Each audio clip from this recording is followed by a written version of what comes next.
독자에게 드리는 글. 세상에서 천국의 삶을 사는 것. 어느 그리스도인이 말했다. 세상에서 하루를 더 살면 천국에서 하루를 덜 살게 된다. 천국을 교제가 아닌 장소 개념으로 이해한 말이다. 그러나 천국의 본질은 예수 그리스도 안에서 하나님과 연합하고 교통하는 데 있다. 이 교제는 세상에서도 얼마든지 가능하다. 그런데도 우리가 세상에서 천국의 삶을 살지 못하는 이유는 무엇일까? 사도 요한은 우리가 성부 하나님과 그분의 아들 예수 그리스도와 교제를 나눌 수 있다고 말했다. 사도 바울은 우리 삶이 하늘에 있다고 했다. 그는 또한 그런즉 이제는 내가 사는 것이 아니요 오직 내 안에 그리스도께서 사시는 것이라. 이제 내가 육체 가운데 사는 것은 하나님의 아들을 믿는 믿음 안에서 사는 것이라 라고 말했다. 우리는 세상에서 온갖 연약함에 시달리지만 천국의 삶을 살 수 있다. 우리는 그리스도를 부인하는 악하고 음란한 세대를 살아간다. 보잘것없는 겉모양 안에 생명과 은혜를 숨긴 채 온갖 비난과 연약함에 둘러싸여 있다. 하지만 내면에서는 그리스도의 영광이 찬란하게 빛나고 비록 세상에 거하지만 세상과는 다른 정신으로 주님을 따를 수 있다.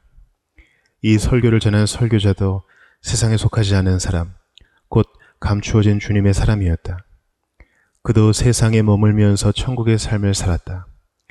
짐작하겠지만 이 설교의 목적은 그러한 영적인 상태와 태도를 갖추게 해 일시적이고 헛된 것을 버리고 영원히 지속되는 참된 것을 추구하게 하려는 것이다. 우리는 세상의 허식과 영광이라는 힘얼건 목이 얼마나 연약한 어깨 위에 놓여 있는지 본다. 또 하나님 나라의 영광을 더욱 빛내기는커녕 오히려 그 영광을 가리고 훼손하는데 힘과 권세를 쏟아붓는 세상 나라를 주님이 어떻게 심판하시는지 지켜보고 있다. 우리 시대만큼 세상의 허무함이 이토록 분명하게 드러나는 때는 일찍이 없었다.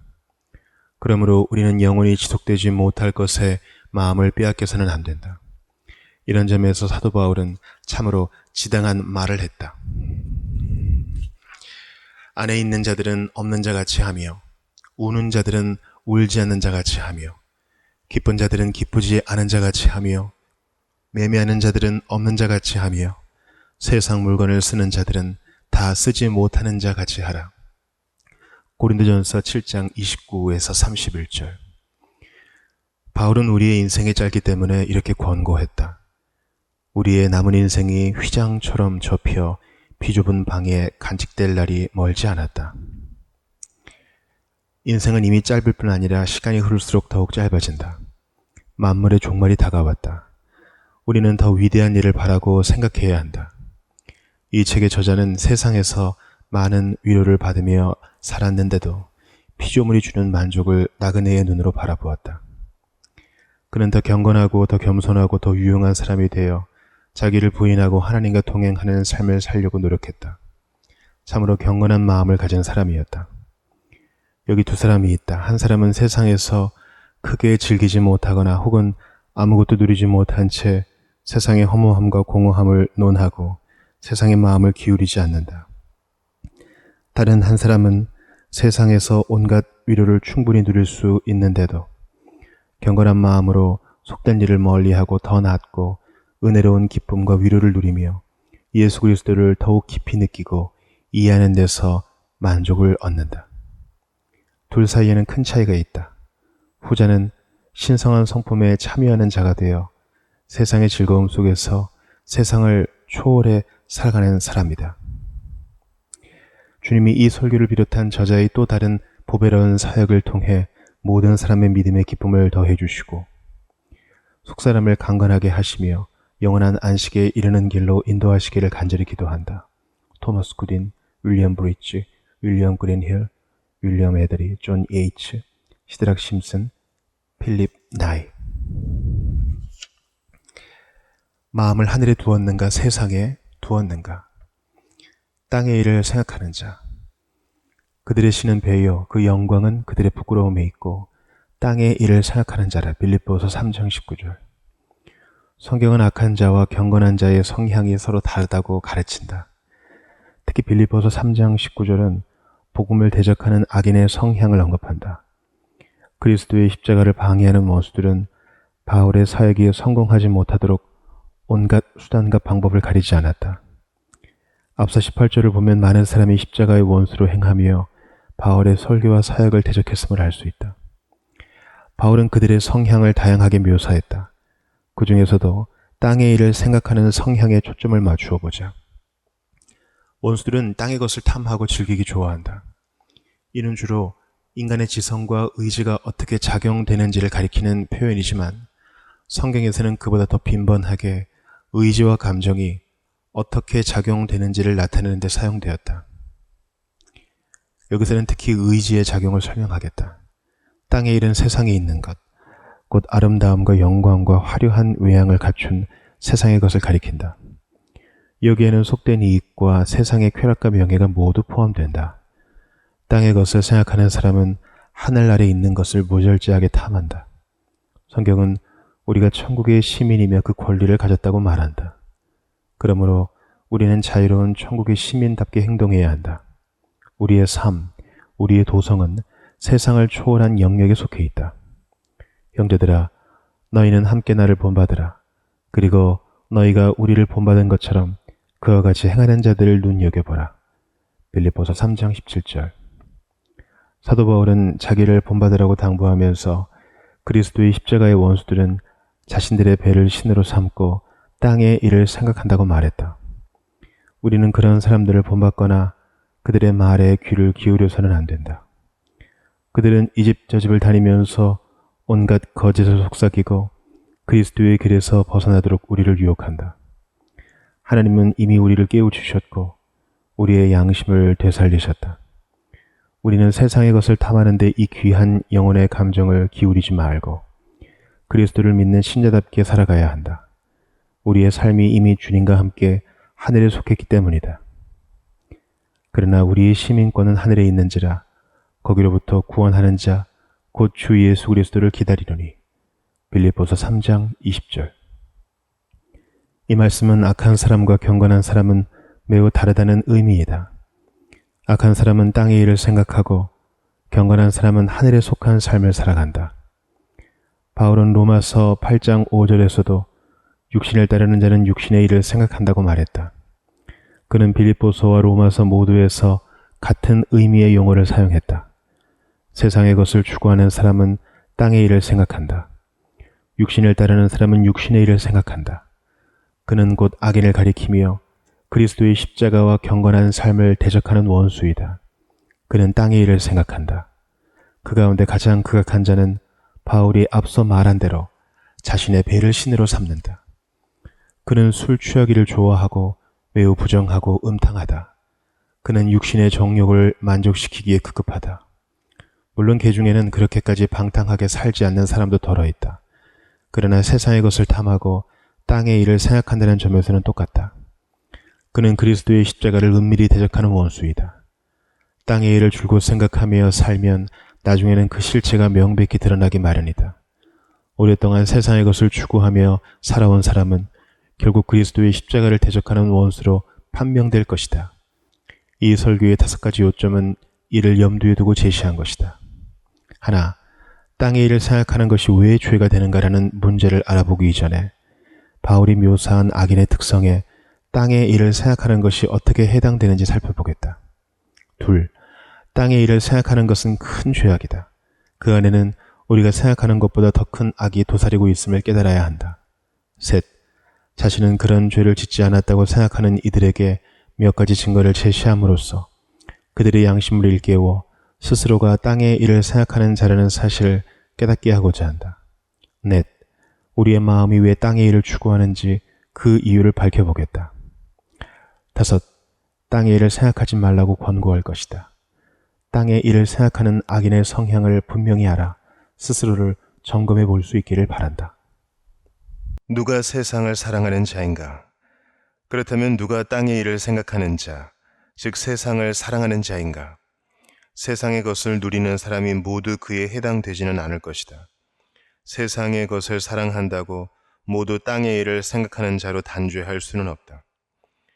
바울은 빌립보서 4장 12절에서 자신은 비천에 처할 줄도 알고 풍부에 처할 줄도 안다고 말했다. 세상의 것을 어떻게 사용해야 하는지 잘 알았던 그는 가르침을 받는 자는 말씀을 가르치는 자와 모든 좋은 것을 함께 하라라고 명령했다. 그리스도께서도 무엇을 먹을까, 무엇을 마실까, 무엇을 입을까 염려하지 말라고 가르치시면서 아버지께서 이 모든 것이 너희에게 있어야 할 줄을 아시느니라 라고 말씀하셨다. 가르침을 받는 자는 말씀을 가르치는 자와 모든 좋은 것을 함께 나누어야 한다. 이 명령을 조금이라도 어기려는 사람이 있다면 스스로 속이지 말라. 하나님은 업신여김을 받지 아니하시나니 사람이 무엇으로 심든지 그대로 거두리라 라는 바울의 말을 기억해야 한다. 세상의 것을 소유하는 일 자체가 악인의 특성은 아니다. 바울은 갈라디아 교회 성도들에게 모든 것을 누리라고 명령함으로써 빌립보 교회 성도들에게 말했던 자신의 원칙을 스스로 깨뜨린 것이 아니다. 우리는 세상의 것을 누리는 일이 언제 죄가 되는지, 땅의 일을 생각하는 것이 무슨 의미인지 살펴봐야 한다. 세상을 사랑하는 사람의 특징. 지금 가장 소중히 여기는 것은 무엇인가? 누가 세상을 사랑하는 자인가? 세상의 것을 무엇보다 우선하는 사람, 곧 이 세상 것을 유일하다 알고 가장 소중히 여기는 사람이다. 예를 들어, 저 사람이 가진 것을 나도 가진다면 참 좋을 텐데 저런 좋은 집과 차를 가지고 저렇게 호사스럽게 살면 얼마나 행복할까? 생각만 해도 정말 좋고 즐거운 일이야. 저것이 바로 행복의 근원이지 라고 생각하는 사람이다. 세상의 것이 참된 행복을 준다는 생각은 곧 세상의 것을 사랑하는 일이다. 황금의 입이라 불렸던 크리소스토무스는 하늘에서 빛나는 태양보다 자신의 재물이 더 아름답다고 생각하는 탐욕스러운 사람이 있다고 말했다. 세상의 것을 가장 아름답게 생각하는 사람이 있다. 세상의 것을 가장 소중하게 여기는 순간 사람은 깊은 불만을 느끼게 된다. 그러나 하나님과 그분의 성도는 세상의 것을 그처럼 소중하게 우러러보지 않는다. 하나님은 피조물에게 선을 베푸실 때 세상의 것을 가장 중요한 수단이나 통로로 삼지 않으신다. 스스로의 마음이 어디에 있는지 알고 싶다면 나는 무엇을 탁월하게 생각하는가 라고 물어보라. 우리의 마음은 탁월하게 생각하는 무엇인가를 향하기 마련이다. 창세기 27장 27에서 29절과 39에서 40절을 보면 이삭이 야곱과 에서를 축복하는 장면이 나온다. 그런데 흥미로운 것은 축복하는 내용의 순서가 다른 점이다. 이삭은 야곱에게 하나님은 하늘의 이슬과 땅의 기름짐이며 풍성한 곡식과 포도주를 내게 주시기를 원하노라 라고 축복했는데 에서에게는 내 주소는 땅의 기름짐에서 멀고 내리는 하늘 이슬에서 멀 것이며 라고 말했다. 이삭의 축복은 두 아들의 성향을 정확히 반영했다. 이삭은 두 아들 모두에게 하늘의 이슬과 땅의 기름짐을 언급했다. 그러나 야곱을 축복할 때는 하늘의 이슬을 먼저 언급했고 에서에게는 땅의 기름짐을 먼저 언급했다. 경건한 사람도 땅의 것이 필요하다. 그리스도께서 말씀하셨듯 성부 하나님은 그런 것이 우리에게 필요함을 잘 아신다. 그러나 경건한 사람은 하늘의 이슬을 가장 중요하게 생각하고 땅의 축복은 그 다음으로 여긴다. 반면 육신적인 마음을 지닌 사람은 하늘의 것이 필요함을 알고 인정하지만 땅의 기름짐을 가장 크게 바라고 하늘의 이슬은 그 다음이다. 땅의 일을 생각하는 사람은 세상의 것을 가장 크고 중요하게 생각한다. 땅의 일을 생각하는 사람은 세상의 것에 모든 생각을 집중한다. 지금 가장 집중하는 생각은 무엇인가? 누가 세상을 사랑하는 자인가? 세상을 사랑하는 자는 세상의 것을 가장 소중히 여기고 거기에 모든 생각을 집중하는 사람이다. 사람의 생각은 그 마음을 훤히 나타낸다. 생각은 마음으로부터 솟구쳐 오른다. 생각은 마음에서 직접 뿜어져 나오는 거품과 같다.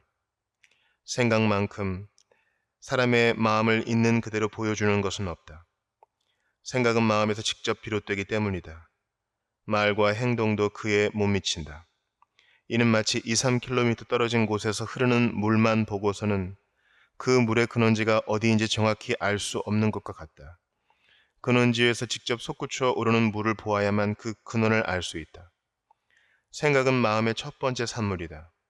따라서 사람의 마음은 생각으로 알 수 있다.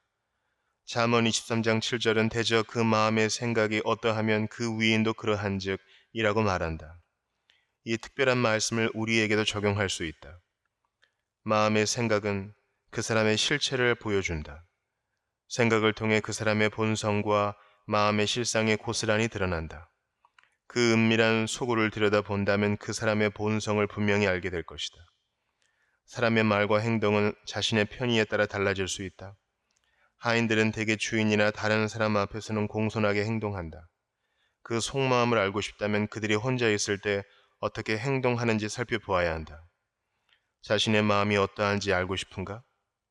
다른 사람 앞에서의 말과 행동으로 자신을 알려고 하지 말고 혼자 있을 때 무슨 생각을 하는지 살펴보라. 그때 자신의 마음을 가장 잘 알 수 있다. 그런데 여기서 말하는 생각은 불현듯 스치는 암시나 이어지는 연상을 뜻하지 않는다. 가장 경건한 사람이라 할지라도 마귀가 이따금 악한 생각을 부추기기 때문이다. 여기서 말하는 생각은 영혼이 달콤하게 느끼는 생각, 곧 세상의 것을 생각하며 만족감과 행복함을 느끼는 것이다. 세상의 것에 생각의 힘을 온통 집중하면 무엇보다 마음이 거기에 이끌리기 마련이다. 물론 심령이 연약할 때는 암시나 유혹을 통해 이것저것 헛된 생각을 일삼을 수 있다. 그러나 사람은 혼자 자유롭게 있을 때 자신의 본성을 가장 잘 드러낸다. 혼자 있을 때도 하나님을 생각하는 일이 참으로 은혜롭구나. 나는 그분의 율법을 주야로 묵상한다라고 생각하는가? 거기서 꿀보다 더 달콤한 은혜를 맛보는가? 부정한 죄인은 혼자 있을 때 부정한 생각을 하며 만족을 느낀다. 세상을 사랑하는 사람은 세상의 것을 달콤하게 느끼고 야심에 가득 찬 사람은 혼자 있을 때 스스로의 교만을 가장 만족스럽게 여긴다. 그는 두세 시간씩 그런 일을 생각하며 기쁨과 쾌락을 느낀다. 이것이 바로 세상의 것을 사랑하는 일이다. 지금 마음을 사로잡고 있는 것은 무엇인가? 누가 세상을 사랑하는 자인가? 세상의 것에 마음을 두는 사람이다. 그는 생각뿐만 아니라 마음에서부터 세상의 것을 추구한다. 시편 저자는 내 영혼이 진토에 붙어 싸우니라고 말했다. 물론 이 말씀은 세상 것에 대한 표현이 아니지만 이 주제와 관련해 적용할 수 있다. 세상에 마음을 두는 사람의 영혼은 세상에 밀착되고 그의 정신은 세상과 하나 된다. 따라서 그는 찌꺼기처럼 불순하다. 그 역시 모든 사람에게 주어지는 은사와 자연을 누릴 수 있고 심지어는 성령의 역사를 경험할 수 있다. 하지만 그 정신은 찌꺼기처럼 불순하다. 정신이 세상과 하나 되었기 때문이다. 그도 세상의 것이 허무하다는 말에 잠시 귀를 기울일지 모른다. 하지만 말이 끝나자마자 다시 땅의 일에 집착한다. 그는 하늘의 것이 지극히 탁월하다는 말을 잠시 귀담아 들을지 모르지만 말이 마치자마자 남자가 여자를 사랑하듯 여전히 세상의 것에 집착한다.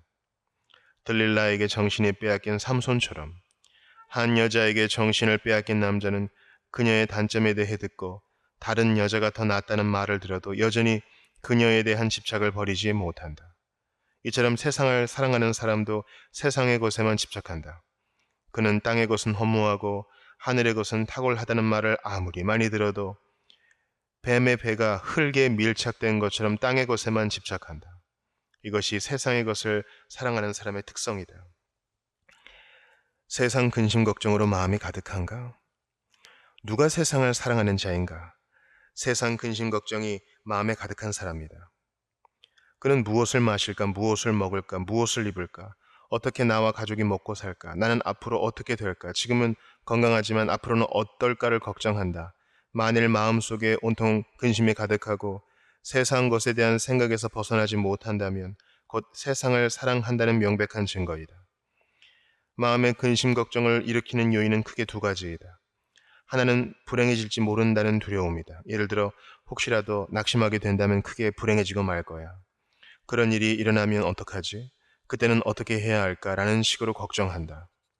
다른 하나는 그런 낙심을 확실히 예방할 수 없다는 두려움이다.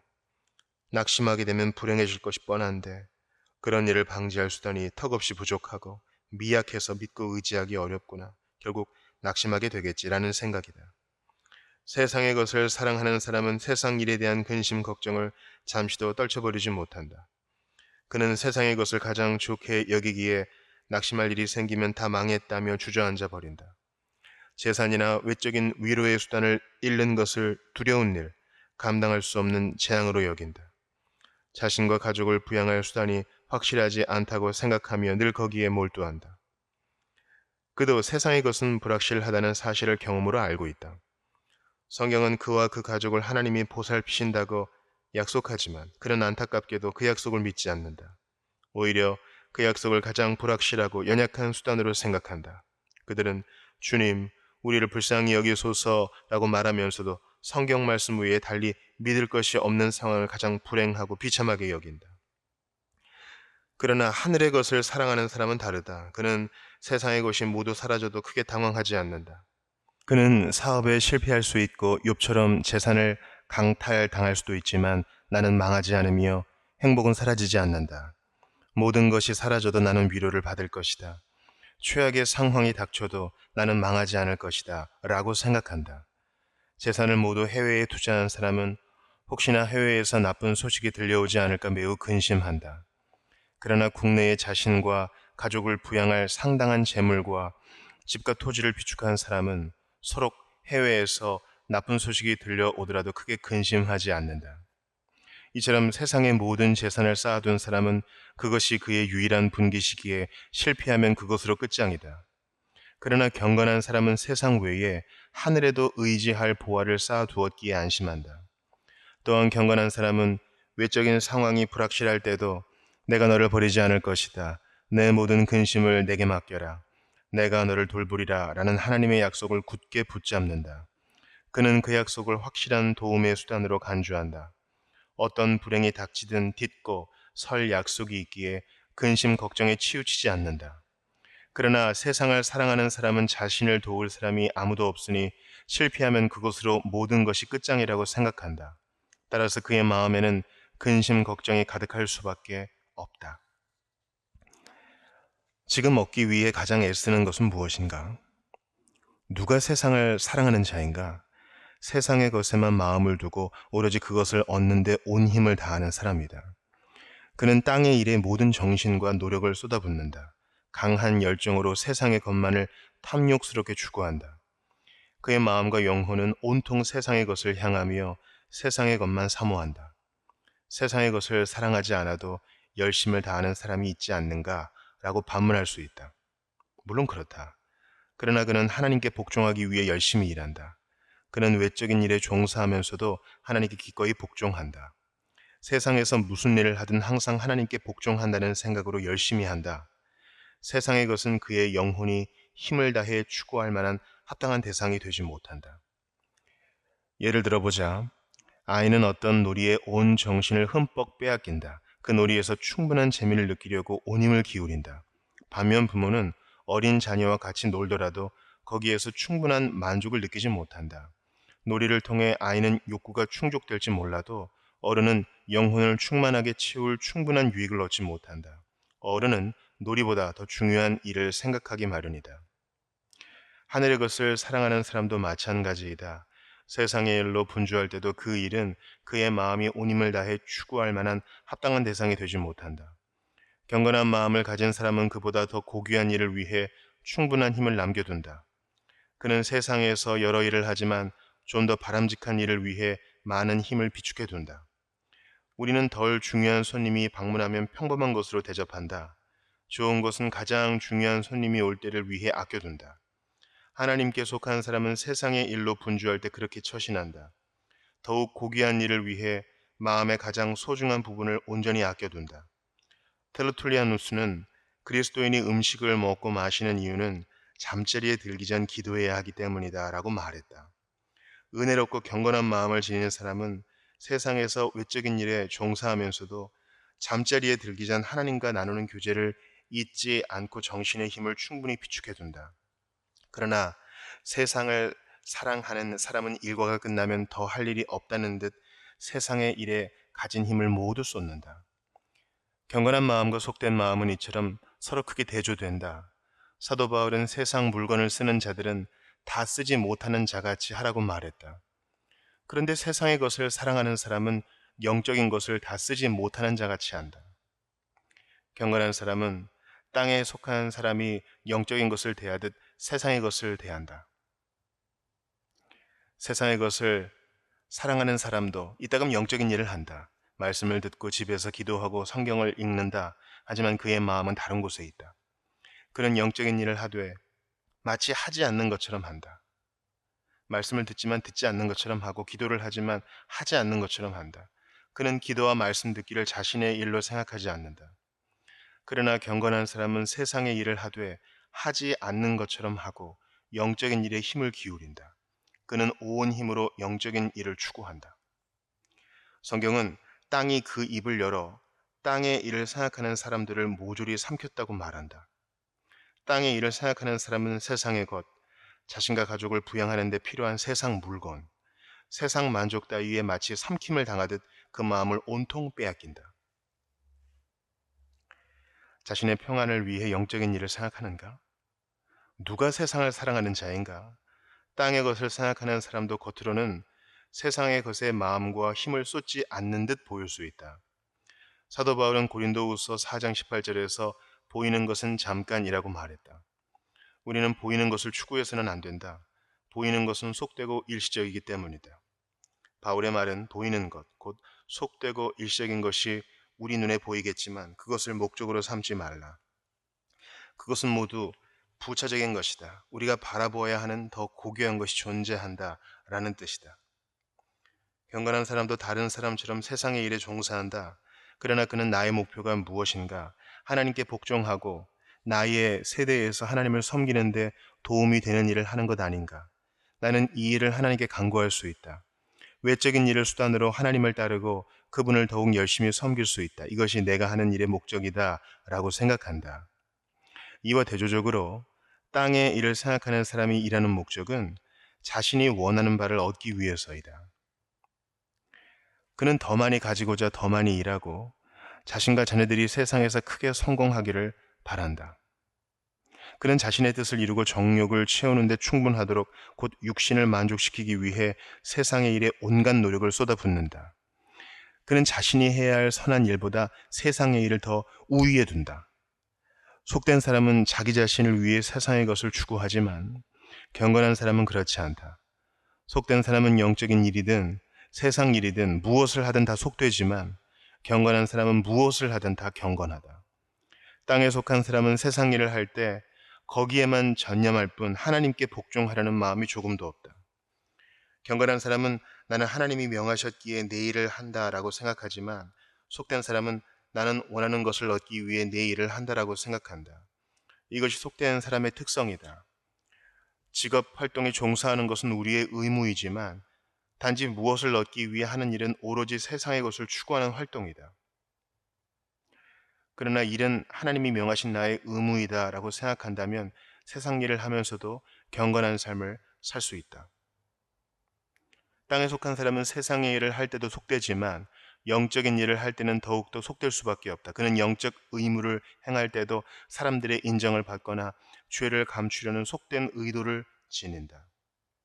그가 형식적으로 영적 의무를 행하는 이유는 단지 마음의 평화를 얻고 양심을 무마시키기 위해서이다. 경건한 사람은 세상의 일을 할 때도 경건하다. 그는 울타리를 손질하고 도랑을 파고 밧줄을 당기고 도끼질이나 망치질과 같은 일을 할 때도 거룩하고 신성한 태도를 유지한다. 속된 사람이 기도를 하거나 말씀을 듣거나 성찬에 참여할 때보다 경건한 사람이 허술한 일을 할 때가 오히려 더욱 거룩하고 신성하다. 장차 심판의 날이 이르러 만인의 마음속에 있는 비밀이 온전히 드러날 때 이 모든 사실이 분명하게 밝혀질 것이다. 어떤 일을 할 때 지치는가? 왜 지치는가? 누가 세상을 사랑하는 자인가? 땅에 속한 사람은 세상의 것을 얻는 일이라면 어떤 어려움에도 굴하지 않는다. 그는 세상의 일을 추구하며 많은 수고와 노력을 들이면서도 결코 지치는 법이 없다. 그는 땅에 속했기 때문이다. 물고기는 헤엄을 칠 때 지치지 않지만 사람은 금방 지친다. 물고기는 물에 속했고 사람은 그렇지 않기 때문이다. 세상의 것을 추구하는 사람은 아무리 분주하더라도 거기에서 이익을 얻는 한 어떤 어려움에도 굴하지 않는다. 그는 궂은 날씨를 개의치 않고 추운 새벽에도 부지런히 일어나고 장거리 해외 출장도 기꺼이 다녀오는 등 세상에서 필요한 일이라면 무엇이든 한다. 그는 늦게 자고 일찍 일어나며 온갖 수고를 아끼지 않는다. 어렵다거나 힘들다고 불평하지 않는다. 그러나 영적인 일, 곧 하나님과 그의 영적 안전과 관계된 일을 할 때는 조금만 어려움이 닥쳐도 곧 낙심하며 포기한다. 작은 언덕이 마치 태산처럼 높게 느껴진다. 그는 이것저것 해보았지만 너무 지루해. 새벽에, 특히 추운 아침에 일어나는 것은 너무 어려워. 성경을 읽고 기도하는 일은 정말 힘들어. 라고 생각한다. 영적인 일은 어렵다고 불평한다. 마음을 살피는 일은 매우 어렵다. 속된 사람에게 영적인 일은 어렵게만 느껴진다. 그들은 그 어려움 때문에 쉽게 낙심한다. 영적인 일과 관련해서는 너무나도 빨리 지친다. 그들은 이 일이 얼마나 번거로운고 라고 하며 불평한다. 그러나 아침부터 저녁까지 세상의 일을 할 때는 조금도 피곤해하지 않는다. 숨을 헐떡이지 않고 빠르게 질주하는 말처럼 일할 수 있다. 주의를 정확하게 지킨 후 얼마나 피곤함을 느끼는지 스스로를 시험해보라. 주일 아침 일찍 일어나 온종일 거룩하고 경건한 생각을 하려고 노력해보라. 골방에 들어가 은밀히 기도해보라. 성경을 읽고 설교를 듣고 말씀을 묵상하고 들은 말씀을 표시해보라. 집에 돌아가서는 그 말씀을 생각하며 서로 대화를 나누어 보라. 온종일 주님을 섬기고 선한 대화를 나누고 가족의 믿음을 독려하고 기도하는 일에 전념해보라. 그리고 자신의 속된 마음이 그런 일을 얼마나 지루하게 여기는지 점검해보라. 그러나 경건한 마음을 지닌 사람은 주일을 즐거운 날로 여긴다. 그에게 주일은 장차 하나님 나라에서 누릴 영원한 안식의 전조이며 예표이다. 경건한 사람은 주일을 안식하는 날로 생각하지만 속된 사람은 영적인 일에 금방 실증을 느낀다. 속된 사람은 영적인 일을 다 마치지 않고 중도에 포기한다. 느헤미야는 성벽을 재건하면서 큰 어려움에 부딪혔지만 끝까지 포기하지 않았다. 그와 백성이 마음 들여 일을 했기 때문이다. 사람이 어떤 일을 끝까지 잘 마칠 수 있는지는 마음 상태에 달려 있다. 땅의 일을 생각하는 사람도 자신의 일은 잘 마무리한다. 세상의 일을 할 때는 그 일을 끝까지 완수한다. 그가 땅의 일을 생각하는 사람이기 때문에 곧 그의 마음이 그 일에 있기 때문이다. 그러나 그가 영적인 일을 하게 되면 중도에 포기하고 말 것이다. 영적인 일은 온전히 마치지 못할 것이다. 왜 그런가? 영적인 일에는 마음이 없기 때문이다. 그와 대조적으로 경건한 사람은 영적인 일을 행할 때 그 일을 끝까지 완수한다. 하나님의 일도 세상 방법대로 하지는 않는가? 누가 세상을 사랑하는 자인가? 땅의 일을 생각하는 사람은 성경에 계시된 가장 거룩한 진리를 자신의 생각과 성향에 따라 속된 방식으로 이해하기를 좋아한다. 이 점이 특별한 의미를 지닌다고 생각하는 이유는 사도 바울이 빌립보서 3장 18절에서 그리스도의 십자가의 원수로 행하며 그의 사역을 대적한 이들을 언급했기 때문이다. 그들은 땅의 일을 생각하는 사람들이고 그들의 생각은 속된 성향을 띠기에 거룩하고 신성한 진리를 거부하는 것은 너무나도 당연했다. 그들의 생각은 속되기에 진리를 이해할 때도 속될 수밖에 없었다. 바울이 빌립보 교회 성도들에게 가르친 위대한 진리는 무엇인가? 세상이 하나님과 화목하고 우리가 그분과 평화를 누리며 예수 그리스도를 통해 의롭다 하심을 받는다는 진리이다. 이보다 더 거룩하고 신성한 진리는 없다. 속된 성향을 지닌 사람은 죄사함과 하나님과의 평화가 필요함을 확신하면서도 그런 은혜를 속된 방법으로 얻을 수 있다고 생각한다. 그는 육신의 생각과 이해를 토대로 죄사함을 받고 하나님 앞에서 인정받을 길을 모색한다. 다시 말해 다른 사람에게 잘못을 저질렀을 때 그의 용서를 받아서 평화를 회복하는 것과 같은 식으로 죄사함을 얻을 수 있다고 생각한다. 그는 속된 방식으로 곧 자신이 무엇을 행해야만 하나님과 평화를 누릴 수 있다고 믿는다. 그러나 우리는 그리스도 안에서 하나님의 은혜로 값없이 의롭다 하심을 얻는다. 이는 땅의 일을 생각하는 사람이 이해하기에는 지극히 거룩하고 신성한 진리이다. 땅의 일을 생각하는 사람은 하나님을 속되고 육신적인 방식으로 이해하려고 애쓴다. 이사야 선지자는 소는 그 임자를 알고 나귀는 그 주인의 구유를 알건만은 이라고 말했다. 이와 마찬가지로 땅에 속한 사람은 소나 나귀가 주인을 아는 방식대로 하나님을 안다. 소가 그 주인을 알아보는 이유는 주인이 날마다 여물을 주기 때문이다. 세상의 것을 사랑하는 사람은 하나님을 단지 이 세상에서 온갖 좋은 것을 제공하시는 분으로만 이해한다.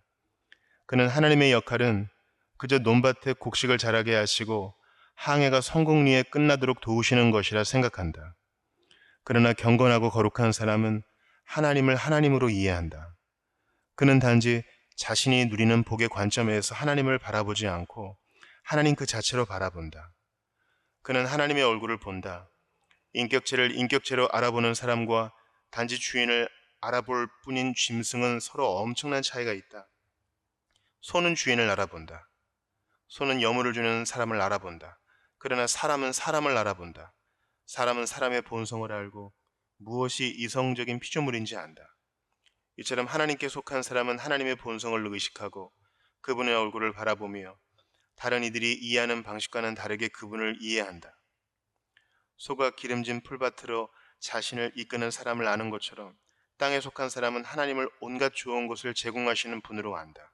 그러나 하늘에 속한 사람은 사람이 다른 사람을 아는 것처럼 하나님을 안다. 물론 하나님의 탁월하심을 온전히 이해하는 일은 인간의 능력을 벗어난다. 하지만 경건한 사람이 하나님을 이해하는 것과 속된 사람이 하나님을 이해하는 것은 그 차이가 매우 크다. 속된 사람이 속된 방법으로 이해하는 신성하고 거룩한 진리는 이외에도 많다. 예를 들어 속된 사람은 천국을 어떻게 이해할까? 그들은 천국을 고통 없이 쾌락을 누리는 화려하고 영광스러운 곳으로 이해할 뿐 참된 본질을 알지 못한다. 그들은 세상의 방식으로 천국을 이해한다. 천국의 모든 영광을 관능적인 관점으로만 바라본다. 그러나 하늘에 속한 사람은 천국을 다른 관점으로 바라본다. 그들은 천국에서 하나님과 예수 그리스도와 기쁜 교제를 나누는 것과 그곳에서 하나님의 생명에 참여하는 것을 생각한다. 속된 사람은 그런 것을 전혀 알지도 못하고 맛보지도 못한다.